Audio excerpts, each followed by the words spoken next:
E eu vou acabar vendo alguém ou não? Só.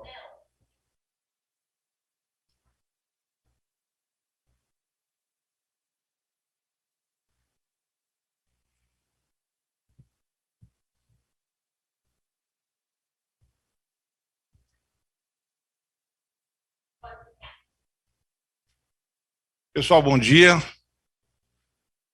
Primeiro, muito bom a gente estar aqui, mais uma ação social da BDO. Mas, antes de tudo, parabenizando quase todos nós, hoje é o dia do contador. A grande maioria da nossa empresa são formados em contador, então parabéns a todos nós. É legal esse negócio de dia, cada dia tem mais dia, né?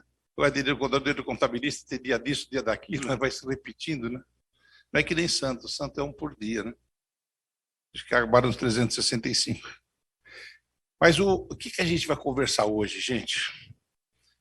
Que é muito legal. Primeiro, o tema doação de órgãos, ele sempre foi uma coisa assim meio visto de uma forma até um pouco estranha, até a gente, opa, como é que isso funciona?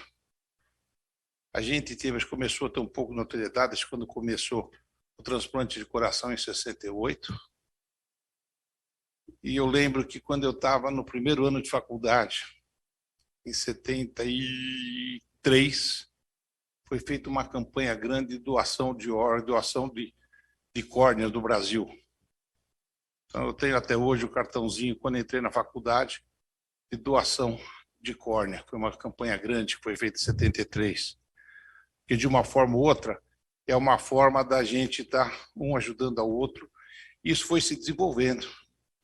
E hoje nós estamos trazendo para vocês uma palestra muito interessante, que é sobre o cadastro de doação de medula óssea. Nós vamos estar aprendendo um pouquinho isso hoje, com um caso prático que nós vamos estar trazendo. Faz parte, é mais uma ação social, fazendo parte, como eu falei, dos 20 anos da nossa empresa. E é uma coisa de muita atenção, porque muitas vezes a gente passa despercebido. Nossa, poderia ter feito isso, não fez isso. Ou então achando o seguinte, não, olha, eu escrevi que eu dou todos os meus órgãos aí, então o problema está resolvido. Também não é assim que funciona. Então hoje nós vamos ter o prazer aqui de estar recebendo o Reinaldo Gomes, que é do Instituto Augusto Abu, que ele vai trocar um pouquinho de ideia conosco. Depois o Adriano vai estar entrando aqui junto com outro colega nosso também, contando um pouquinho de um caso prático. Então é isso que a gente quer distribuir com vocês e prestar atenção. Doar órgãos não é simplesmente falar, olha, eu escrevi na minha carteira que eu vou doar tudo. Porque da hora que a gente mora, se não tiver ninguém podendo receber naquela hora, como é que funciona, né? Eu queria a gente chamar o Reinaldo, primeiro agradecer muito, tá? Do Reinaldo estar conosco, disponibilizar o tempo de estar com a gente aqui, participando conosco do dia a dia da BDO e da nossa festividade dos 20 anos e dentro do trabalho social que a gente faz de uma forma muito assídua aqui dentro. Obrigado, a palavra é sua, Reinaldo. Obrigado.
E o que eu vou acrescentar para vocês é que eu tenho uma boa notícia e uma má notícia. A boa notícia é porque vocês não são exceção, vocês são regra.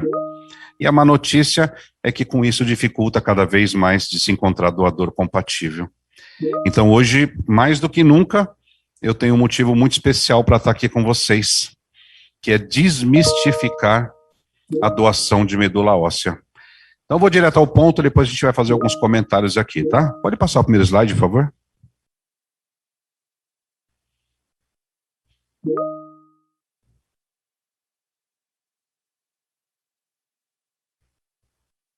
Ah, desculpa, eu estou aqui viajando, falta de prática. É muito aparelho para mim, viu, gente? É microfone, é isso aqui. Vamos lá. Ótimo. Ah, ele passou, não, fui eu mesmo que passei, tá vendo aí?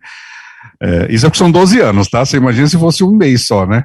Mas vamos lá. Gente, o que é medula óssea? Medula óssea é um tecido localizado na parte interna dos ossos, conhecido como tutano. Para quem já viu, em alguma situação, um osso de animal cortado, aquele líquido que tem dentro do osso, aquele tutanozinho que vocês estão vendo no desenho aqui, aquilo é medula óssea. A medula óssea tem no corpo inteiro de vocês. Tá? Todos nós temos a medula óssea correndo no nosso corpo. Nós temos uma grande produção de medula óssea nessa região central aqui. Aqui é onde dá origem aos glóbulos brancos, vermelhos, plaquetas, tá? Temos uma outra grande concentração na região da nádega, na bacia, também é uma grande concentração de medula óssea. Então, o seu corpo inteiro tem medula óssea, tá? Aí é o seguinte, quem precisa de um transplante? Muitas pessoas acham que é leucemia ou linfoma. Não, atualmente são mais de 80 doenças indicadas ao transplante. Observação, a pessoa que é indicada ao transplante é porque ela não tem outro recurso. Quimioterapia, radioterapia, já foram feitas várias tentativas e infelizmente não deu certo. Existem alguns casos que o transplante é indicado já diretamente, porque são casos que os médicos sabem que é um caso que precisa muito, tá? Então nós temos aí como as principais doenças que todo mundo já ouviu falar, que é a leucemia, o linfoma, nós temos aí a aplasia não é tão conhecida, mas e algumas doenças genéticas, então são muitas doenças indicadas ao transplante como cura, tá? Aí é o seguinte, a partir do momento que o paciente é diagnosticado, ele precisa de um transplante, aí é feito um cadastro, tá? É feita uma busca de doadores, tá? A primeira busca é feita através do seu irmão. O seu irmão tem 25% de chances de ser doador compatível com você. Se o seu irmão não for compatível com você, aí é o REDOME, Registro de Doadores de Medula Óssea, que fica lá no Rio de Janeiro, no INCA, Hospital do Câncer. O REDOME, gente, é uma central que é abastecida a nível Brasil, com todos os cadastros. Todo mundo que se cadastrar a nível Brasil, essa palestra está sendo passada em outros estados também. Os hemocentros, para vocês encontrarem hemocentros é muito fácil, é só entrar no REDOME, o site do REDOME, que vocês vão encontrar os hemocentros que realizam o cadastro para doador de medula óssea, tá? Então, todos os cadastros vão para lá. Lá existem dois bancos, o REDOME, Registro de Doadores, e o REREME, que é o Registro de Receptores. Esse banco de dados é confrontado todos os dias para ver se encontra um doador compatível. Lembrando que não é fila, é compatibilidade. Diferente da maioria dos órgãos, a medula óssea se doa em vida e a medula óssea não tem fila, é compatibilidade. E para fixar bem para vocês, a chance de você encontrar esse doador é uma a cada 100 mil pessoas. A possibilidade de você encontrar um doador é muito difícil encontrar um doador. Por isso é que o banco tem que crescer a cada dia mais. E hoje, talvez vocês não saibam, que aliás eu até parabenizo a organização pela maneira com que foi conduzida, respeitando todas as regras. O único que está sem máscara aqui sou eu, aqueles que estão assistindo não veem, mas sou eu, porque eu estou aqui totalmente isolado, então respeitando todas as regras a gente consegue, e eu estou depois de quase 2 anos retornando à palestra presencial. Então, para mim, esse dia também está sendo muito marcante, porque vocês me reanimaram, apesar de eu ter um trabalho paralelo a isso, que é a casa de apoio que eu tenho, a palestra presencial ela é muito importante. A online é maravilhosa, mas eu não sei, acho que o brasileiro tem a necessidade do contato, do olhar, de enxergar, de te ver, de poder até mesmo abraçar, mesmo que seja à distância, mas o online é bem diferente, né? Então hoje, para mim também, eu estou muito feliz que eu estou retornando às palestras presenciais, isso é muito bom.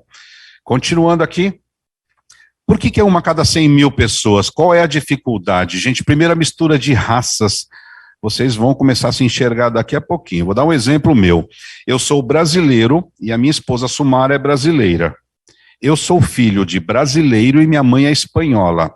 E a Sumara é filha de árabe. Essa mistura de raças que houve entre eu e ela, isso dificulta mais ainda de encontrar um doador compatível. Então, se vocês analisarem a árvore de vocês, vocês vão ver que possivelmente vocês devam ter alguma mistura de raça, e isso dificulta um pouco mais. Não se torna impossível, mas dificulta mais encontrar o doador. O segundo motivo é o preconceito. Aí a pergunta que eu fiz no começo para vocês. Muitas pessoas confundem medula óssea com medula espinhal. Ou seja, ninguém vai mexer na coluna de ninguém, isso não existe, isso é mito, tá? É mito, não tem líquido da espinha nenhum, tá? E vocês vão entender na doação por que surgiu esse mito, né? E a terceira opção também que impede bastante e distancia as pessoas do cadastramento é que a maioria das pessoas não sabem que não existe cirurgia, não tem corte, é punção, é agulha para doação e para recepção. Tanto para o doador, receptor, não existe cirurgia na doação de medula óssea, tá bom? Então vamos lá. Para você se cadastrar, vocês aqui de São Paulo, nós temos apenas, eu digo apenas que para mim é muito pouco, é apenas a Santa Casa de Misericórdia do Estado de São Paulo. A Santa Casa fica próximo ao Largo Santa Cecília, acho que todos conhecem, o Hemocentro fica na Rua Marquês de Itu. Lá no Hemocentro você pode doar sangue e já pode também se cadastrar. Vocês já ouviram falar que quando eu dou o sangue eu posso salvar até 3 vidas, seu sangue vai ser dividido em 3 partes. Se você for um candidato à doação de medula óssea e quiser se cadastrar, a Santa Casa, ao invés de 3, ela tem 4 bolsinhas, ela tem uma menorzinha. Essa menorzinha é que vai a tua coleta, que vai fazer o exame de compatibilidade, que é chamado de HLA, que são 10 ml de sangue. Essa separação faz o teste, você faz a coleta, eles fazem a coleta, mandam para o laboratório e vai fazer esse exame. É como se fosse um DNA, é uma codificação de letras e números que vai ser cadastrado no Redome para ver se bate a compatibilidade.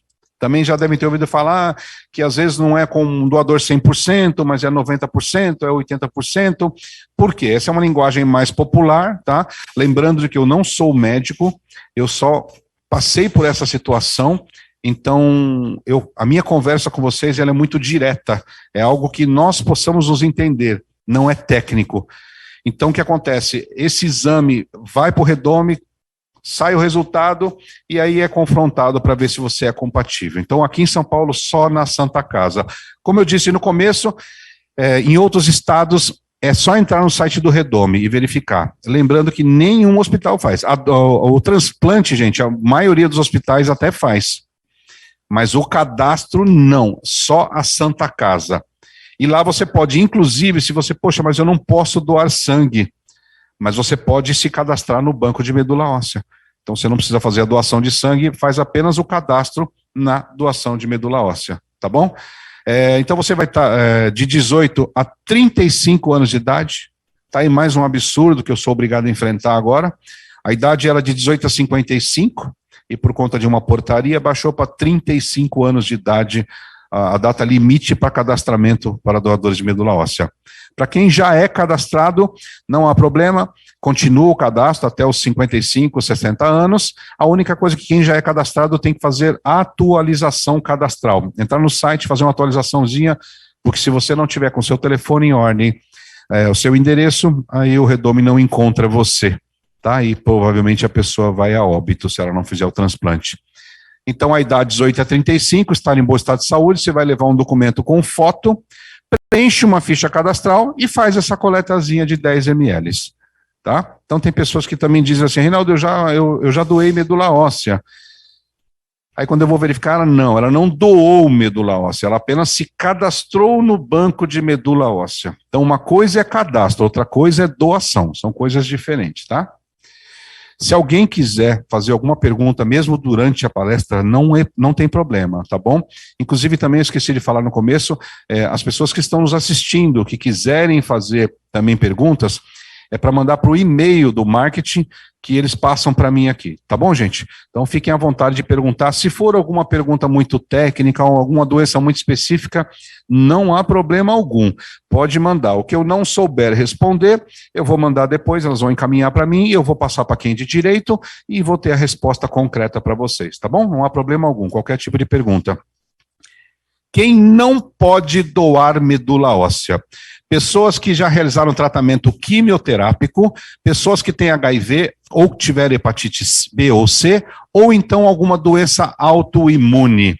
É só nesses casos que você não pode doar medula óssea. Então vamos fazer uma pequena separação aqui importante.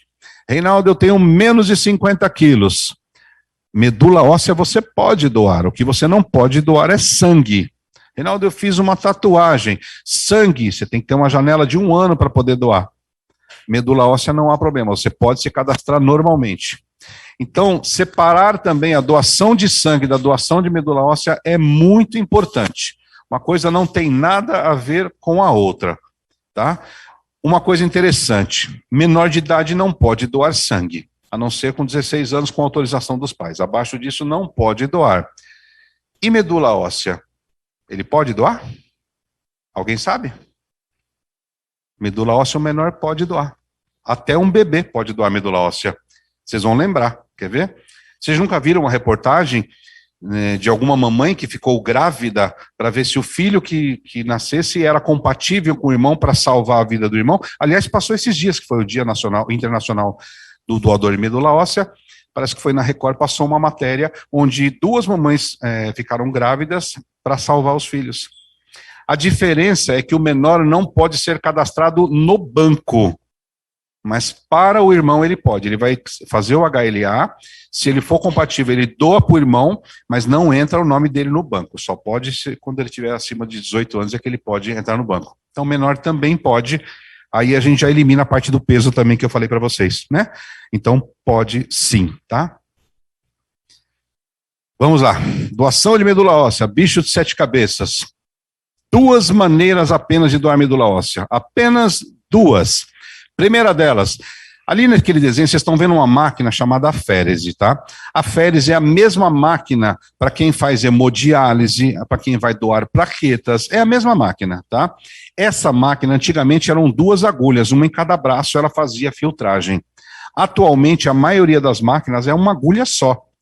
Tá? Então é uma agulha, como se fosse fazer uma doação de sangue normal, tá? Uma média de 3 horas a 3 horas e meia, você vai embora para sua casa e já doou medula óssea. Você vai tomar um medicamento chamado granuloquine. O granuloquine ele estimula a produção da medula para que as células bombem, para que a medula sua ela encha. O que vai acontecer? Quando ela tiver um certo nível, as células da medula óssea, elas vão migrar para a corrente sanguínea e ali pode fazer a coleta via aférese. Esse é um dos monstros da doação de medula óssea, tá? 3 horas e meia, vai para sua casa. Segunda maneira de doar medula óssea, punção direto na nádega, na região da bacia. Eu acho que algum infeliz dá a mão para aqui, ele começou a subir a mão e parou na coluna. Talvez ele não conseguisse esticar o braço direito, E esse infeliz carimbou a nossa medula óssea com espinha, com coluna. Não, gente, é nádega, bacia. Esse procedimento, para que não seja dolor, ele dura mais ou menos 40 minutos. Você é internado, toma anestesia, tá? E faz o procedimento em 40 minutos, você está tranquilo. Normalmente, no dia seguinte, atividade normal. Bom dia, BDO, vem trabalhar. Tem folga, não. Mas, você não tem folga. Porém, você vai entrar por aquela porta e vai dizer, salvei uma vida. Então, eu duvido que você vai querer ficar em casa, guardando isso para você, sabendo que você salvou uma vida fazendo a doação de medula óssea. Existe, sim, algumas consequências não, algum problema que pode acontecer na doação, que não é para todos.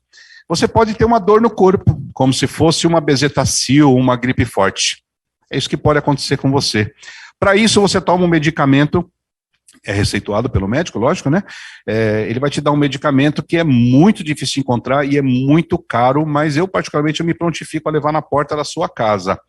Acho que eu vou falar o nome, mas acho que vocês nunca ouviram falar. Ele chama-se analgésico. Alguém já ouviu falar em analgésico? É o que você vai tomar para tirar sua dor. Não é isso que você toma para tirar dor no corpo? É isso que você vai tomar. Você toma um analgésico. E sabe o que acontece do outro lado dessa história? Ele sai fora da quimioterapia, radioterapia, exame todos os dias, exame de sangue, imunidade baixa, infecções, risco de morte. É isso que vai acontecer do lado de lá. E você vai tomar um analgésico. Aqueles que têm medo de agulha, o medo é normal do ser humano. Nós temos medo, nós temos que ter medo. E por isso não devemos ser excluídos e não somos menor do que ninguém, muito pelo contrário. A gente, se conseguir dominar o nosso medo, que a gente faça o cadastro e vai enfrentar. Se a gente não conseguir enfrentar, é normal, isso não é só com você, acontece com centenas de pessoas. O que é importante é que você se cadastre com consciência do que você está ouvindo agora, ciente de que você pode doar tranquilamente. Isso é importante. O banco não precisa de quantidade, ele precisa de qualidade. Então não adianta nada as pessoas se mobilizarem, sai todo mundo correndo para salvar o primo ou o irmão, que isso acontece muito quando descobre um caso na família, todo mundo se cadastra, e quando chega na hora da doação, a pessoa fala, mas não era, meu primo não precisa mais, então eu não vou doar mais. E o nome dele está lá no banco lá. E ele se cadastrou por causa do primo, do irmão, do tio, se sensibilizou. Só que a sensibilidade dele foi tão forte que ele só ia doar se for para aquele cara. Se não for para aquele cara, ele não vai doar para ninguém. Então não é necessário, a gente não precisa disso. A gente precisa ter um banco que cresça com colunas fortes para que a gente possa realmente salvar uma vida. E vocês acham? Acontece, viu? Apesar de você ser cadastrado, aí você pergunta, mas peraí, Renato, se o cadastro é voluntário, como que pode a pessoa ligar para mim e eu falar que não? É o que eu falei para vocês. Muitas pessoas vão pela sensibilização, não sabem o que estão fazendo lá e quando chega na hora rejeitam a doação. E acreditem, é normal a rejeição, infelizmente. Por isso é que a nossa batalha é muito grande para que tenha consciência. Que tenha consciência. Eu já fiz palestra para 2.000, 3.000 pessoas, como eu já fiz palestra para 5 pessoas. Qual é o motivo de eu estar aqui? Quais são as chances de encontrar um doador aqui? Quem me garante que aqui não tem um doador? Quem me garante que no meio de 2 pessoas, uma que eu dei essa notícia, falei como é que era, quem garante que ela é doadora, que ela é compatível com alguém, ou que ela mostrou para alguém e essa pessoa foi se cadastrar e era compatível? Então, assim, a nossa missão foi dada. Então, não importa se eu tenho 100 mil, 2.000, 5.000, 10.000, se tem...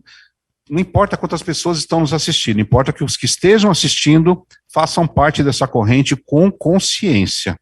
Tá bom? Alguma dúvida na doação? Bora então. Qual foi a parte do bora então que você não ouviu? Aqui, vamos lá. Como é que os pacientes recebem a medula óssea? Se vocês olharem bem a foto, entendeu? Para vocês tá nítido, né? Vocês vão ver que tem a bolsa e aqui está ligado o catéter. Esse aqui é um paciente que recebeu via catéter, normal. Não tem cirurgia nenhuma. E a pessoa que está do lado dele, ela é a doadora dele. Naquela época, em 2009, eram 2 agulhas. Agora é uma só. Por isso que ela está com o curativo nos 2 braços. Ela doou e foi ver ele receber. De tão difícil que é a doação, de tão apavorante que é a doação, ela fez a doação e foi assistir ele a receber. Você que doa não tem contato com o paciente, você não vai saber quem é o paciente. Nesse caso, ela é prima dele, então ela teve acesso ao paciente. No seu caso, se você for compatível, você não vai ter acesso, tá? Você vai conseguir falar com essa pessoa que você doou depois de 2 anos do transplante, de 1 ano e meio a 2 anos, se ambos concordarem. Se ambos concordarem, é que o redome ele preserva o paciente ao mesmo tempo que ele preserva você. Então, o não concordar do paciente, pode ser que o paciente não tenha resistido, pode ser uma série de motivos, então você não vai saber. Você só vai saber se ele concordar, e obviamente se ele estiver bem, e aí vocês vão se encontrar. Aí você vai conhecer a pessoa a qual você salvou a vida, que ela pode estar aqui ou em outro lugar do mundo. O banco é compartilhado. Nós temos aí 3 bancos, o Brasil é o 3º maior banco, o que não é um troféu para nós estamos com 5 milhões e meio, quase 6 cadastrados. Vê o tamanho da nossa população que vocês vão entender que não é um cadastro tão grande assim. Mas de qualquer forma temos um número razoável e esse banco é compartilhado. A sua medula pode ser doada aqui, pode ir para os Estados Unidos, para a Inglaterra, para a Alemanha, como de lá também pode vir para cá. Então, o banco é compartilhado além de tudo, tá ok? Então, isso aumenta um pouquinho mais a chance. Depois de um tratamento que destrói a própria medula, quimioterapia, radioterapia, tem que secar todos os ossos, por isso que é muito perigoso, imunidade baixa. Uma gripe para você é uma pneumonia para ele. Aí, depois desse tratamento, ele recebe o transplante, e aí vocês vão também ver na televisão o dia da pega. O dia da pega é quando a medula começa a funcionar. Porque ela entrando, a entrada dela é pela veia periférica. E nosso Deus fez o corpo tão inteligente que ela entra por aqui e ela, não sei o porquê, mas ela identifica que aquelas células não são da corrente sanguínea. E elas vão migrar para a medula óssea e ali elas começam a nova produção, que é a nova vida do paciente. Até o tipo de sangue dele muda para a medula. Então, o que acontece? Ele começa a produzir os glóbulos brancos vermelhos, sobe a imunidade, e aí ele começa, obviamente, só depois de 5 anos. O câncer, vocês sabem que é só depois de 5 anos de tratamento, é que pode-se dizer que está curado, né? Mas mesmo assim, essa pega da medula, onde volta a vida um pouco mais ao normal, é onde ele começa a melhorar, e em pouco tempo ele pode ir para casa, inclusive, né? A doação de sangue, eu acho que eu não vou passar muita coisa não, se vocês precisarem de informações eu passo para vocês direitinho, tá? Aqui a respeito do Covid, isso aqui a gente preparou no começo, depois de quanto tempo a pessoa pode doar, o prazo é bem curto, até para sangue o prazo é super curto, tá? Então não há problema algum para fazer a doação não só de medula, como de sangue também. Aí para quem está em São Paulo, Marquês de Tu 579 na Vila Buarque, né? Lá é a Santa Casa para fazer o cadastro de doadores de medula óssea. Aí nós temos aqui, só para que vocês entendam, o Instituto Augusto Abou, ele nasceu há 12 anos, quando eu comecei esse trabalho, e fazendo trabalhos pequenos, pacientes, ajudando individualmente. Ali você vê aquele Papai Noel meio ridículo, sou eu, tem que fazer de tudo um pouco. A Camilinha, infelizmente, ela não está mais conosco, a Camilinha partiu, 12 anos de tratamento, 12 anos, não frequentou nem escola, mas infelizmente ela partiu. E do meu lado direito, na minha visão de lado direito aqui, está o Reinaldo, meu xará, que é um paciente que veio de fora de São Paulo fazer o tratamento aqui, e a cidade dele era muito precária, o tratamento lá, e para vocês verem como as coisas são muito difíceis, o Reinaldo chegou aqui em São Paulo e foi refazer todos os exames dele. Primeiro resultado, ele contraiu um HIV na cidade dele por conta de uma transfusão. Já não bastava o que ele tinha, ainda contraiu um HIV.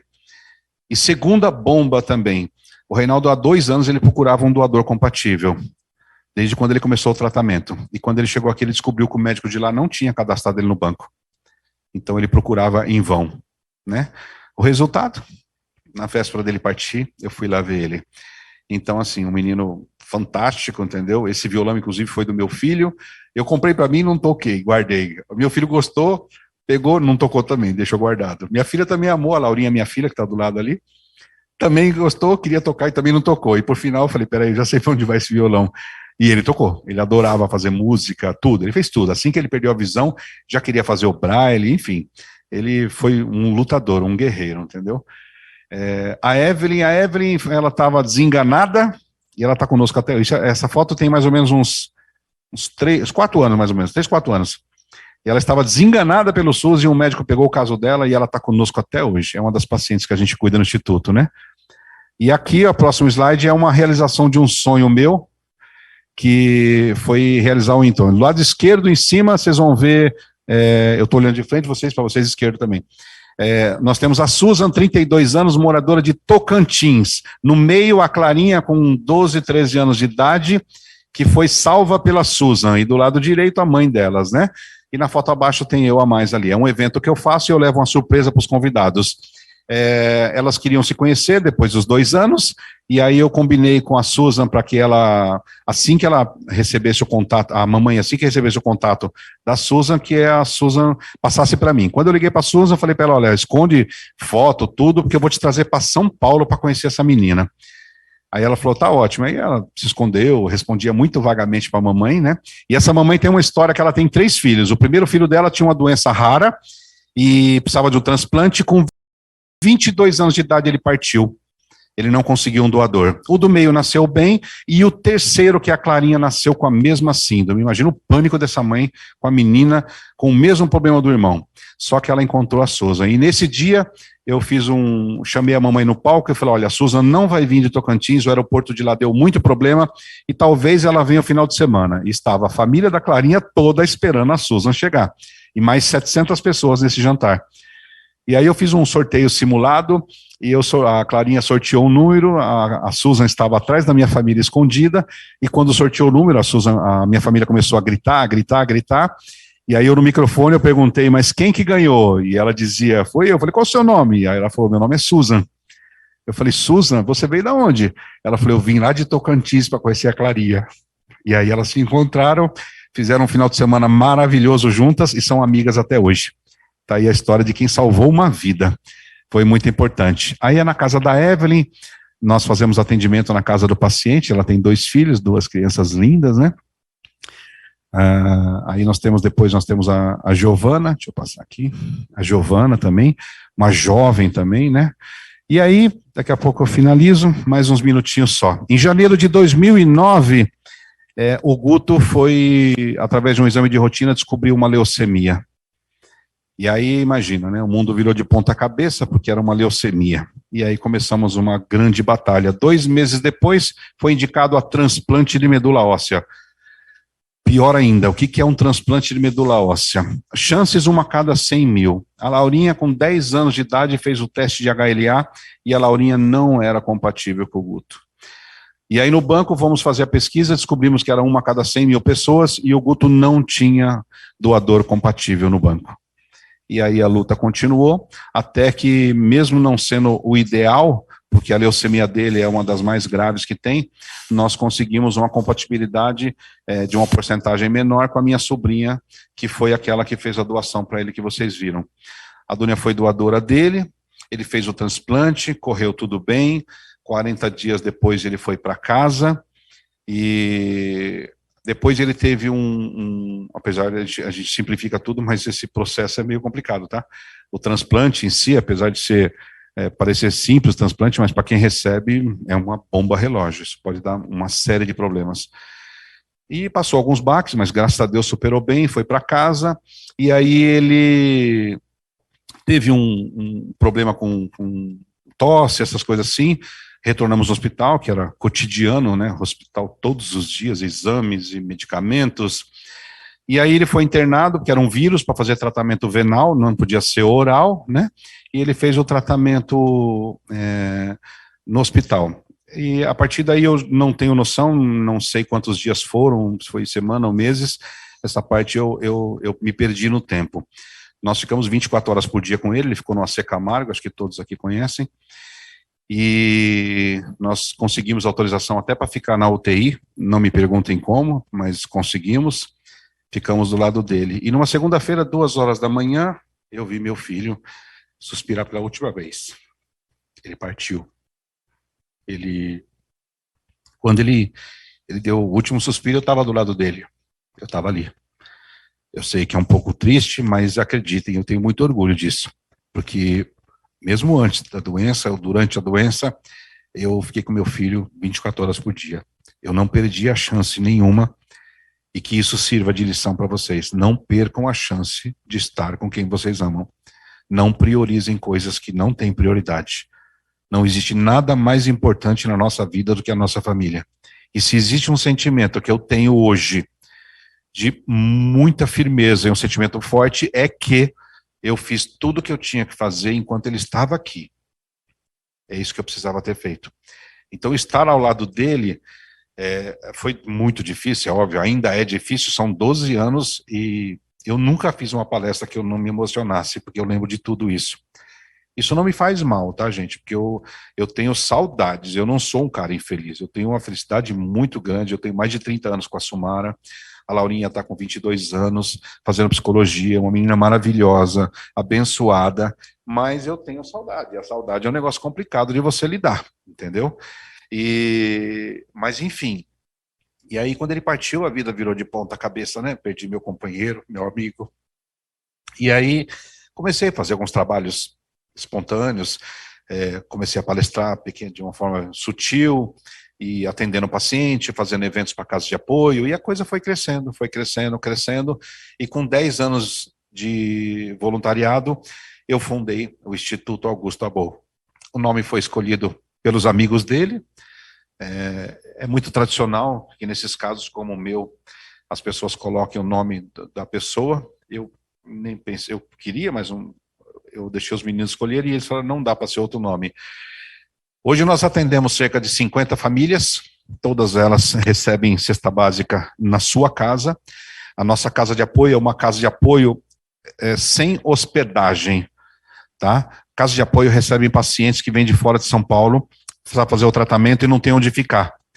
A minha casa de apoio é a única casa de apoio em São Paulo que faz atendimento a pacientes de São Paulo, porque nossos vizinhos aqui, nossos irmãozinhos daqui de São Paulo, eles têm moradia, muitas vezes, em terrenos invadidos, aluguéis, e aquelas situações todas, porque a condição precária, mas eles não têm ajuda nenhuma, tá? Então eu resolvi, pela experiência que eu tinha em casas de apoio, que eu precisava fundar uma casa não para ter hospedagem, porque hoje em dia você encontra hospedagem, a gente consegue hospedagem nas casas que a gente conhece. O grande problema é atender os daqui de São Paulo. E aí nós começamos esse trabalho, que na realidade teve uma história por trás disso que eu não vou prolongar, e aí eu descobri, Deus me deu o caminho que eu tinha que fazer uma casa de apoio para cá, e ajudar as casas de apoio que recebem pacientes. Tudo que eu recebo de doação a mais eu mando para as casas de hospedagem, e tudo que vem para nós a gente distribui e faz para eles, né?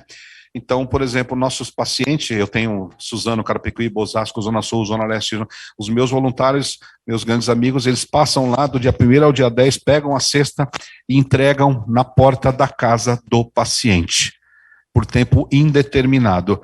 E graças a Deus a nossa cesta básica não é uma cesta básica, porque se fosse para me entregar uma caixa daquela quadrada, eu não precisava ter instituto, eu podia fazer isso aí como eu já fazia antes. Nós recebemos produtos avulsos, eu peço água de coco. Alguém já viu água de coco em cesta básica? Eu tenho água de coco na minha cesta básica. Por que eu tenho água de coco? É um artigo de luxo? Não é um artigo de luxo.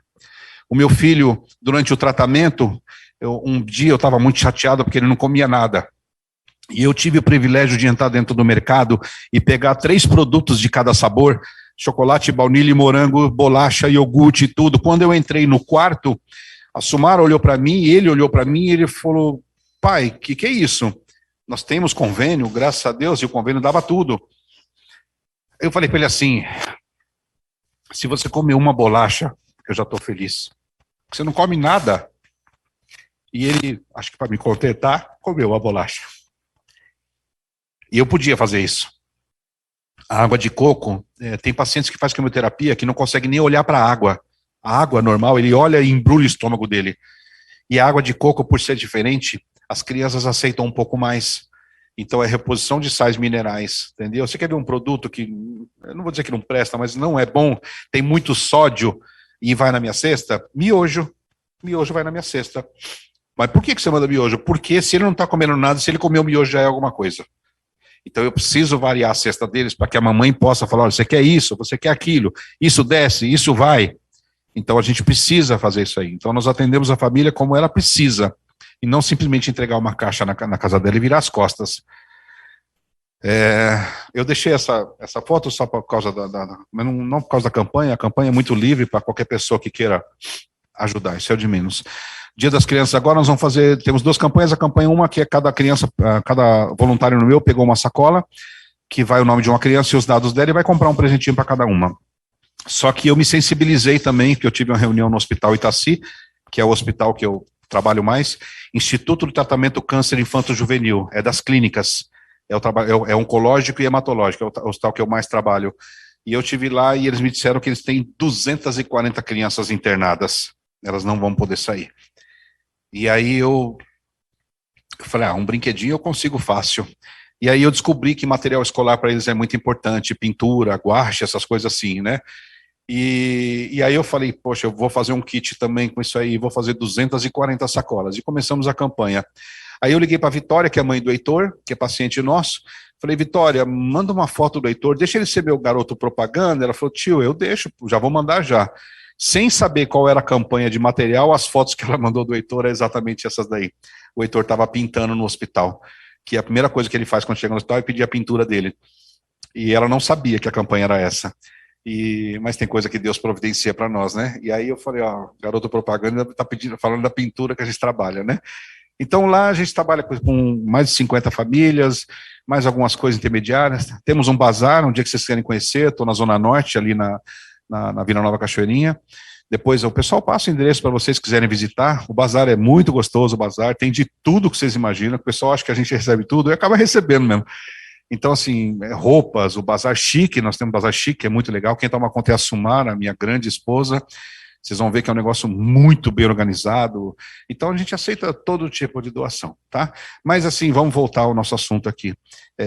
E obrigado pela oportunidade também de falar um pouquinho do projeto. Depois vocês entram na rede social, vão seguir a gente, né? Vamos espalhar, entendeu? Porque é muito legal, quanto mais pessoas souberem do nosso instituto, não, mas das instituições que trabalham sério, é muito importante. E a visita, né, eu costumo deixar sempre a porta fechada para vocês, mas vocês vão ter a chave na mão para poder entrar no Instituto a hora que vocês quiserem, tá bom? Enfim, gente, eu vou agora passar a palavra, e antes, eu vou finalizar depois, mas antes eu só queria mais uma vez agradecer a oportunidade de todos vocês, né? Na finalização eu vou reforçar isso. Por favor, tenham um dia abençoado, não fiquem tristes. Não fiquem tristes, eu não tenho um filho, eu tenho 2 filhos, eu tenho o Guto e a Laura, cada um eu tomo conta de um jeito, as lágrimas fazem parte da saudade, a saudade você não consegue se desvincular dela, vocês vão sair daqui, vão lutar, vão trabalhar, vão para a faculdade, vão fazer tudo e vão vencer. A saudade não, a saudade você tem que conviver com ela. Então assim, eu sou um homem muito feliz. Tá bom? Então, o que eu quero é que vocês não fiquem tristes, que vocês se conscientizem, repassem a informação, sejam propulsores da informação, mas deixem o dia de vocês cada dia melhor, porque as pessoas que estão ao lado de vocês merecem muito a sua felicidade. E as pessoas que já não estão do seu lado, na minha humilde opinião, também merecem a sua felicidade, porque a sua tristeza é a tristeza deles também. Então, a tristeza não entra na minha casa, né? Então, agora, agradecendo, antes de passar a palavra para ele, eu vou agradecer demais o convite de todos, o pessoal da organização, tudo, e agora eu convido um dos sócios da BDO, que também me deu a honra de estar aqui hoje, eu convidar o Adriano, passar a palavra para ele aí, e ficando aqui à disposição de vocês também. Adriano, excelente dia, obrigado pelo carinho, obrigado pela oportunidade. Eu sempre digo, Adriano, uma coisa que eu ressalto muito, eu tenho 12 anos que eu faço trabalho voluntário, Adriano, eu nunca pedi nada para ninguém. Eu nunca pedi nada, eu dou oportunidade, é diferente. Cada um que aproveite no seu tempo. E eu não faço doação para os meus pacientes, para ninguém, eu nunca fiz doação para ninguém. Eu faço retribuição, é muito diferente. Obrigado pelo convite, pela oportunidade. Maravilha, Reinaldo, muito obrigado aí por ter aceitado o convite, por estar com a gente, por ter compartilhado essa história belíssima que você tem, e parabéns pelo trabalho que tem sido feito aí no Instituto de Augusto Abul. Acho que é um exemplo mesmo aí para todos seguirem. Pessoal, nós Eu, em geral, eu não faço muita propaganda de campanhas sociais que eu ajudo, tá? Tem 16 projetos que eu ajudo, só tem 2 que eu sou verbal sobre. Um deles é doação de sangue, outro é sobre parte de campanha de cadastro de medula óssea, tá? E esse é um negócio interessante. Eu fazia parte de um grupo tipo de jovens, né? E toda hora, tipo, que o pessoal fazia, tipo, 18 anos de idade, a gente levava eles até a parte da Secamargo para fazer doação de sangue. E quem me conhece bem sabe que eu sou um dos caras que é desesperado e tem pavor de agulha, tá? Desesperado. E a gente ia fazer doação a cada 2 meses. E levava o pessoal também desesperado. Então, e foi criando essa cultura, né? Você desenvolve o hábito. Hoje, já, graças a Deus, já consegui passar de 50 doações, tem sido muito legal. E como que uma pessoa com pavor de agulha acaba entrando numa campanha assim, né? Porque eu decidi fazer a conta de quanto custava uma doação. Quando a gente estava terminando de faturar, estava já dando acima, tipo, de 400, 500 reais, eu falei, por que alguém paga tanto por uma pequena bolsa, né? Eu falei, porque não tem alternativa, né? Não existe sangue sintético, não tem o que fazer, ainda tem países que, além desse custo, ainda pagam para a parte da doação. Isso é quão importante é. E nessa campanha, no meio das conversas, discussões, um grandíssimo amigo meu, uma pessoa maravilhosa que eu adoro, né, que é o Gabriel Fonterrada, que está aqui com a gente hoje, ele virou e falou, putz, vamos se cadastrar, inclusive, para as campanhas de doação, né? Eu virei e falei, eu tenho um bom acordo com Deus, enquanto eu estiver usando meus órgãos, eu gostaria que eles estivessem comigo, depois pode ir, dá para quem precisar, né? E a gente foi se cadastrando em tudo, foi se cadastrando em doação de córnea, doação de coração, fazer registro em tudo que dava, e fomos na parte de doação, fomos até a Santa Casa para conseguir fazer o registro de medula óssea. Então, na época, fui eu, foi o Gabriel, foi minha namorada, que agora é minha esposa. A gente entrou na fila, estava lá acostumado, tipo, olhando. Foi um período, assim, o processo inteiro demorou, acho que nem 20 minutos, tá?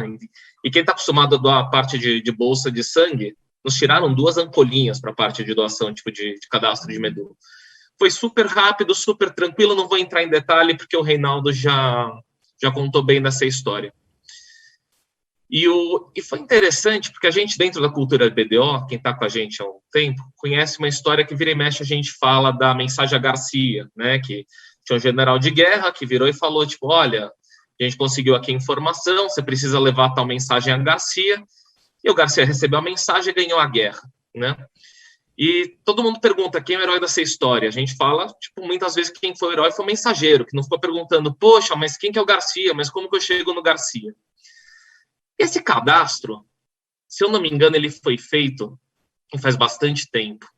Eu acho que ele foi feito em 2006, 2007. Se eu não me engano, deve ter sido 2007. E aquele negócio rápido, né? Fomos lá, 20 minutos, e a vida acontece. Chega no passado, em 2020, né? Eu estou no meio de uma palestra do CRC, estou no meio de uma plenária do CRC, e toca o meu telefone. Eu olhei lá, tipo, número desconhecido ou não identificado. E eu no meio da plenária. Daí, normalmente, eu não atendo, muito menos número desconhecido. Sei lá por que cargas d'água, eu decidi atender.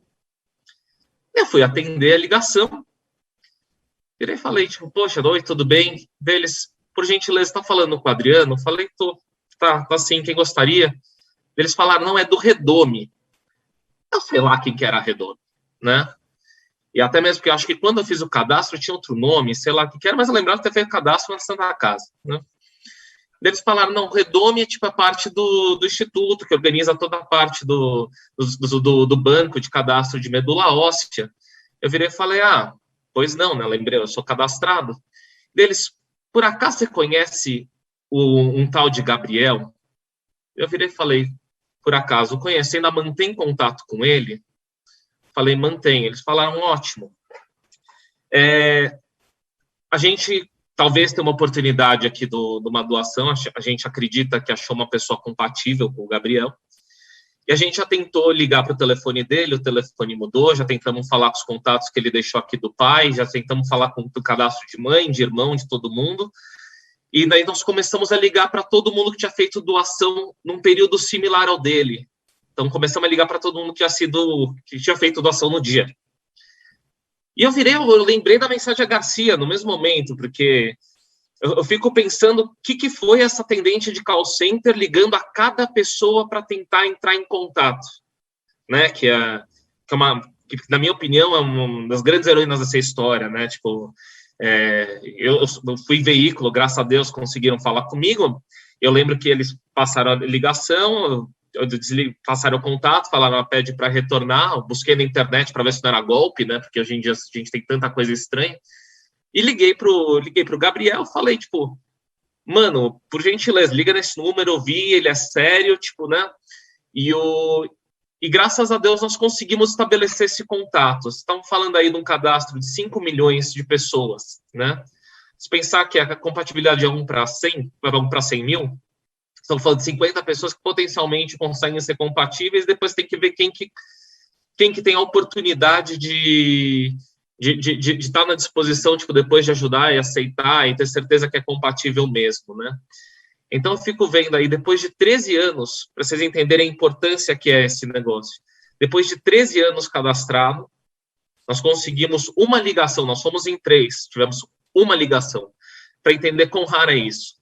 A minha prima é médica, ela virou e falou, Adriano, você não sabe, isso é literalmente a extensão, tipo, de um milagre, né? Então, foi um momento muito legal, um projeto que ele entra muito, muito próximo da gente, que foi muito bacana de trazer. E nós conseguimos, inclusive, trazer aqui o Gabriel, já vou passar a palavra para ele, para, inclusive, compartilhar essa história, contar a visão dele. Mas o Reinaldo está falando muito da questão da qualidade do doador. Eu sei que todo mundo que está nos assistindo aqui, a gente é BDO, a gente tem esse DNA guerreiro, eu tenho certeza que o nosso pessoal ele tem muita qualidade. Se a gente conseguir aumentar esse número de pessoas cadastradas e até estender o convite para que vocês... Quem já foi cadastrado, por gentileza, atualize o cadastro, né? Vocês conseguem fazer isso online, vocês conseguem entrar para facilitar essa conexão. Imagina a dificuldade, quantos casos a gente não deve ter, que você encontra esse milagre, você encontra essa chance de compatibilidade totalmente improvável, e às vezes você não consegue estabelecer um contato, né? Então, quem for cadastrado, por gentileza, se puder realizar a atualização cadastral, é super rápida, você consegue fazer online, é totalmente indolor.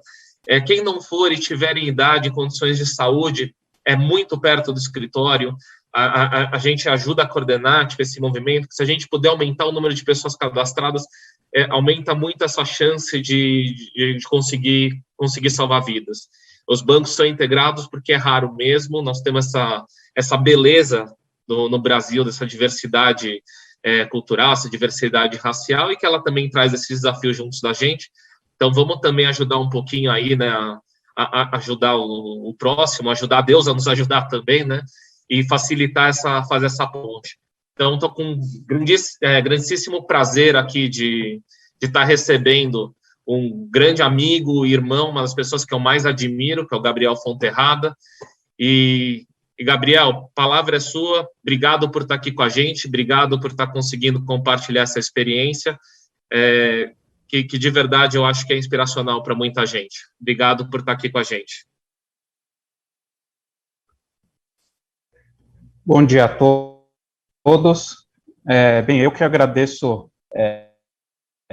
pela oportunidade, também, como o Reinaldo já disse, considero isso uma oportunidade, e agradeço, claro, essa introdução que, olha, é suspeita, né? Felizmente, hoje considero que estamos aqui entre amigos, porque Adriano já de longa data,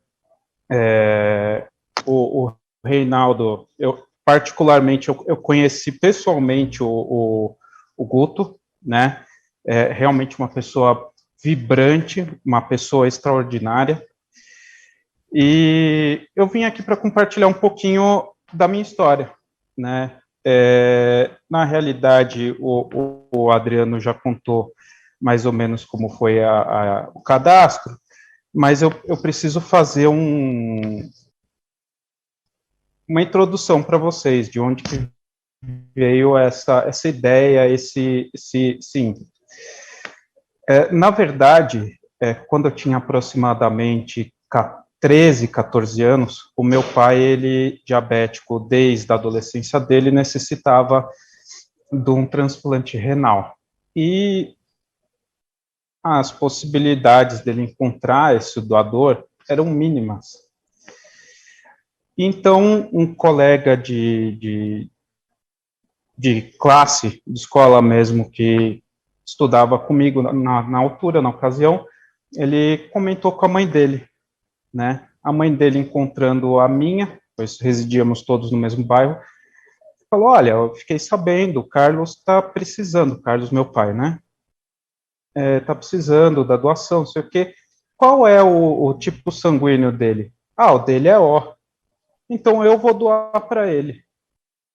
A gente nunca acredita, porque assim, nesse exato momento, muitas pessoas elas acabam se afastando do seu convívio, inclusive pessoas da família que até então eram muito próximas. E assim, não há, na verdade, obrigação nenhuma de alguém dispor do seu próprio corpo, não há. Isso tem que ser algo voluntário. Então, foi feita a cirurgia, o transplante para ele, e depois disso eu tive a felicidade de conviver mais 15 anos com ele. Meu pai sempre foi um pai muito presente, sempre andei muito com ele, era um parceirão, né? E eu tive essa felicidade de contar com ele naqueles momentos em que a gente talvez tem mais insegurança. Então, na escolha da carreira, no início na passagem, lógico, da adolescência toda, que em si é muito complicada, mas naqueles momentos de mais incerteza, né? Eu pude contar com ele exatamente em função dessa doação que ele recebeu de doador vivo, né? Que inclusive é uma outra cirurgia, efetivamente uma cirurgia, bastante extensa, bastante invasiva, e que essa pessoa, a doadora dele, teve a coragem de encarar. A partir de então, eu passei a me questionar, né? Porque eu sempre tive uma convicção particular de que a gente recebe do mundo aquilo que a gente manda para ele. Então, eu recebi uma grande oportunidade. De que forma eu poderia retribuir isso para o universo, né? Não importando a quem, não importando justamente a todas as condições que se envolve classe social, etnia, seja lá o que for.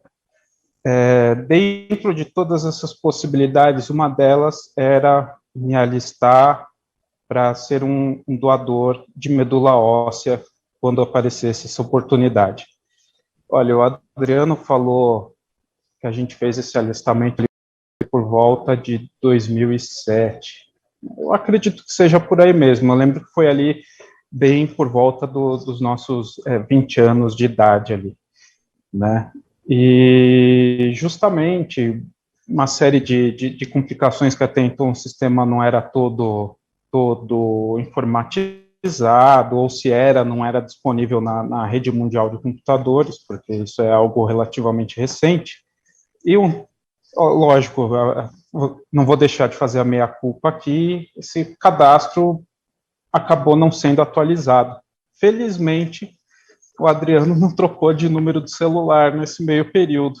E justamente, hoje eu resido em Brasília, eu estava por aqui, ele me ligou, falou, olha, eu já dei uma olhada, olha lá, né, porque a gente está muito acostumado às coisas públicas no Brasil, pelo menos a fama delas, serem eficientes, né, e aí, poxa, passaram aí praticamente 20 anos, né, 15, né, 15 anos, você recebe, estão te procurando do redome, da doação de medula. Surge uma grande interrogação, será que é verdade? Né? Então, mas como a fonte era boa, né, liguei, e a partir de então, eu confesso que eu fiquei impressionado, né? O atendimento do Redome sempre foi exemplar, foi ótimo. Em função da pandemia em particular, Brasília não estava, até então, hoje eu não sei, fazendo a coleta. São Paulo somente em um método, né? Somente no método por capilaridade, então aquele que o Reinaldo explicou que retirava pelo sangue, o sangue pela agulha nos braços, pela máquina parecida com a de hemodiálise. E, na verdade, essas seriam as duas primeiras opções para mim, pois afinal, hoje eu estou em Brasília, mas originalmente eu sou de São Paulo.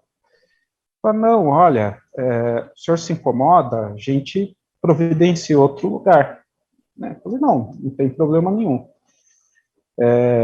Vou aonde for necessário. E foi, então, uma sugestão deles mesmos, fazer no Hospital da Universidade Federal do Paraná, né, em Curitiba, que é um dos centros de referência no procedimento, né, no Brasil, muito bem referenciado. A partir de então, foram questões de realizar mais alguns exames aqui em Brasília. Na verdade, acho que 3 ampolinhas de sangue que eles coletaram. Houve aí um hiato, né? Houve um tempo, eles me contataram, acho que no final de um ano, realizaram os exames, aí depois o procedimento foi realizado agora, né? No meio do ano. Então, teve esse intervalo. E o procedimento foi essencialmente o seguinte: um dia eu tive que ir a Curitiba fazer alguns exames preliminares, nada de absolutamente amedrontador ou coisa do gênero. Na verdade, são os exames para quem vai receber uma anestesia.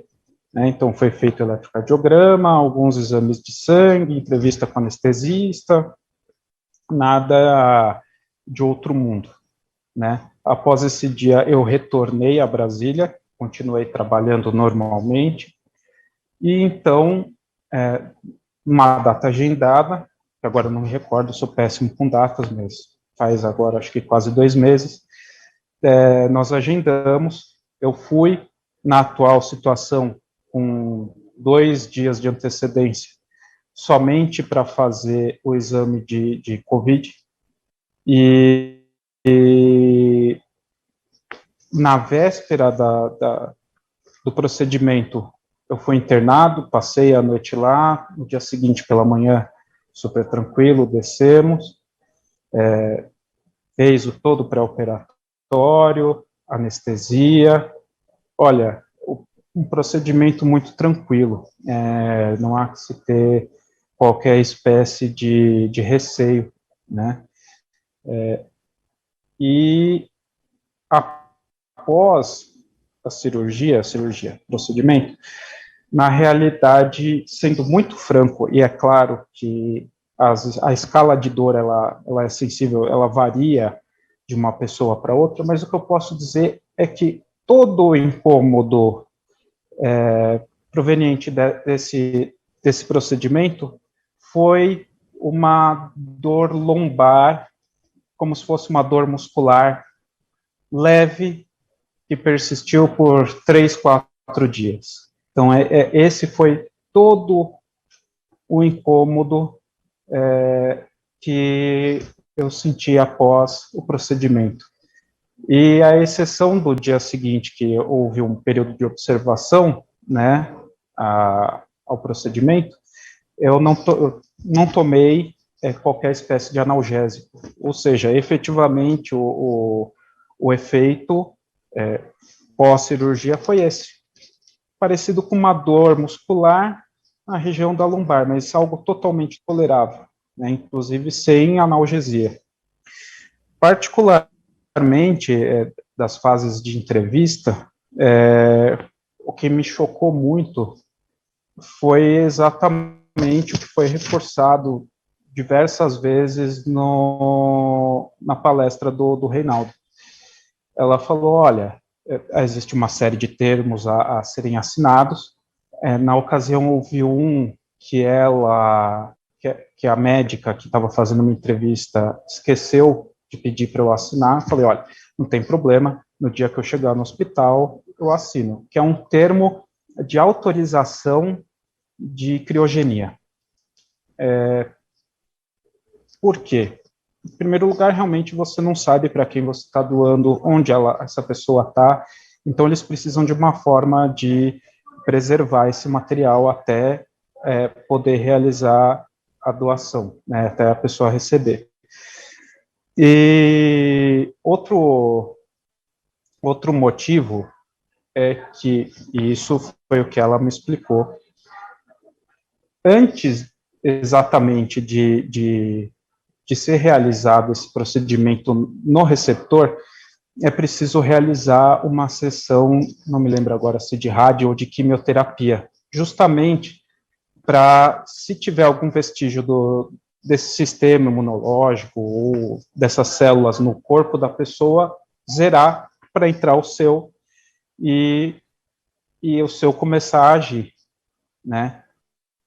E ela me relatou, e isso foi muito chocante, que, na verdade, eles já tiveram desistência de doadores na sala de pré-operatório, né? Isso foi algo bastante chocante para mim.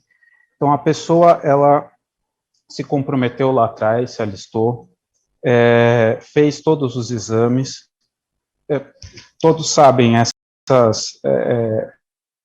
essas instituições, elas trabalham com uma verba relativamente limitada, tudo mais, então ela trouxe uma série de custos a esse processo e desistiu efetivamente na mesa, praticamente na mesa do procedimento. Isso foi algo bastante chocante para mim, e justamente eles, então, pedem para criogenizar, inclusive para dar tempo do material chegar e essa pessoa que vai receber realizar esse procedimento com segurança, né? Não ser, então vamos fazer, realiza o procedimento, um procedimento super pesado, né? E chegar e falar, não, olha, o doador desistiu, tá? Isso foi algo bastante chocante. Das partes interessantes, né, apesar da gente não poder saber, acabou escapando lá do pessoal, né, que estava cuidando de todo o processo, que, na verdade, a minha doação foi para uma criança de cerca de 3 anos de idade. Essa criança não desenvolveu o sistema imunológico dela, né, então ela possivelmente a essa altura já recebeu minha doação, e aquilo que ela vai começar a produzir no corpo dela é uma cópia praticamente perfeita do meu. A criança, isso também eles me contaram, tinha sangue O positivo, eu tenho sangue A positivo, e até isso será exatamente igual nela, ela terá o meu tipo sanguíneo, né? Após esse procedimento todo e essa felicidade que eu tive, né, porque eu considero uma felicidade, tem um procedimento pós-doação, que eles pedem para você realizar mais alguns exames, para ver se precisa de alguma correção, alguma coisa, mas dizem que é super raro, no meu caso, super tranquilo também, não aconteceu nada. E justamente após 18 meses, que você pode, a pedido dos dois, ter contato entre as partes, né? Mas mesmo que não tivesse, realizaria da mesma forma, e questionado por eles numa entrevista após doação, realizaria outras tantas vezes quanto fosse possível, porque é algo efetivamente realizador, né? Você poder auxiliar uma pessoa que você sequer conhece, né? Sem qualquer espécie de interesse. Na realidade, inclusive eu não pretendia fazer divulgação alguma disso, mas o Adriano falou, olha, vamos lá, vamos fazer, você fala um pouquinho para a gente ver se a gente consegue alistar mais gente, para justamente aumentar as possibilidades. O pessoal da BDO é muito comprometido, então acredito que a preocupação da médica, caso algum de vocês venha a se alistar e ter a alegria de ser chamado para doar, não vai acontecer de na mesa do pré-operatório ter um revés, né, de, não quero mais. Eu agradeço a oportunidade, agradeço a audiência, e espero que quem se sentiu aí interessado, quem adquiriu interesse, possa efetivamente colocar em prática esse interesse, eventualmente levar para os seus amigos, para o seu círculo de amizade, para o seu círculo familiar, porque realmente existe muita desinformação, né? Diversas vezes, pessoas próximas eventualmente precisavam saber que eu ia me ausentar aí, essencialmente por 2 ou 3 dias, falavam, não, mas olha, você vai sentir uma dor excruciante, né? Não, olha, é muito perigoso porque vai ter uma punção na sua coluna. Eu falava, pessoal, é uma punção na região da bacia, não tem qualquer chance de eu ficar paraplégico, tetraplégico, ou ter qualquer outro tipo de restrição decorrente desse procedimento. Tá? Da minha parte, eu posso falar que foi muito, muito tranquilo. O atendimento foi tanto por parte do Redome, como pelo Hospital das Clínicas da Universidade Federal do Paraná, excelentes. Eu não tenho do que reclamar, né? Então é isso. Queria agradecer a todos e desejar um bom dia para todos.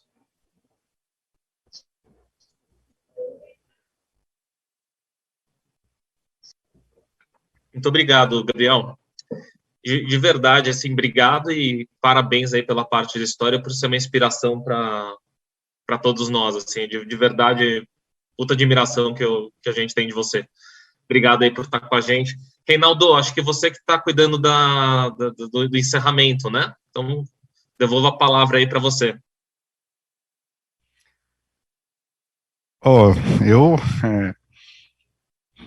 Gabriel, obrigado.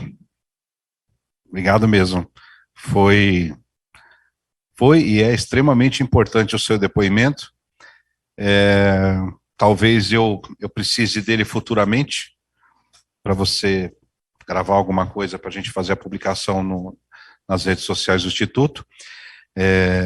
E tem uma pergunta que não quer calar, porque quando mexe no nome dele, mexe comigo. Depois você me conta como é que você conheceu o Gu. E aí já fica, né? Eu falei, nossa, conhecer o Gu, então é muito importante. O Gu tem uma história de vida linda e sempre foi muito da amizade. Ele falou muito da desistência, né? Então eu vou finalizar para vocês, 2 meses depois que o Gu partiu, eu comecei a voltar, porque eu queria fazer alguma coisa, seguir o legado dele, porque ele fez campanha, fez tudo, e eu voltei para uma campanha externa, que naquela época nós tínhamos a possibilidade de trazer uma equipe de enfermagem aqui, fazer, e agora, infelizmente, não só pela pandemia, mas com uma série de problemas, por enquanto está encerrada a campanha externa, só lá na Santa Casa. E quando eu cheguei na campanha, todos aqueles que participaram da minha campanha, quando me viram, tinha gente que até fugia de mim, né, porque não tinha coragem de chegar perto de mim por conta da... E uma mamãe veio me abraçar, e quando ela me abraçou, ela começou a chorar, e ela falou, que bom que você voltou, que você está aqui com a gente, e você vai fortalecer o nosso trabalho. O filho dela precisava de doador medula óssea, e ele foi cadastrado no banco, e quando ele foi cadastrado, ele encontrou 3 doadores compatíveis. Quando ela falou para mim, 3 doadores compatíveis, ser humano fraco que sou, pensei, Poxa, Deus, eu precisava de um.